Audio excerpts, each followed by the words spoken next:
നമുക്ക് Oreo shake ഉണ്ടാക്കിയാലോ? വാ.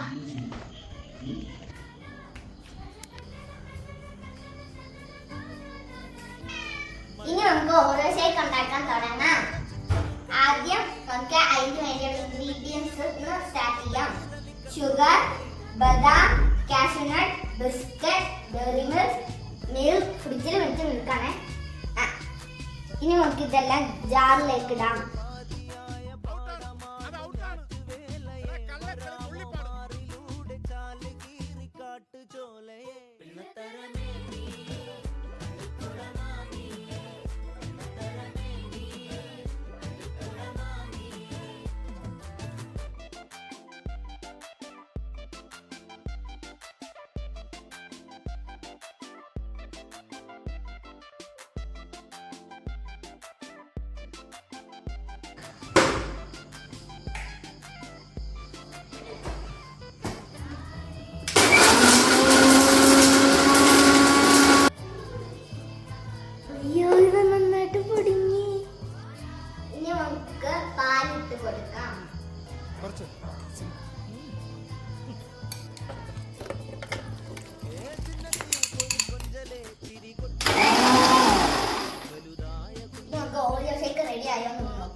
ഗ്ലാസ്സിലോട്ട്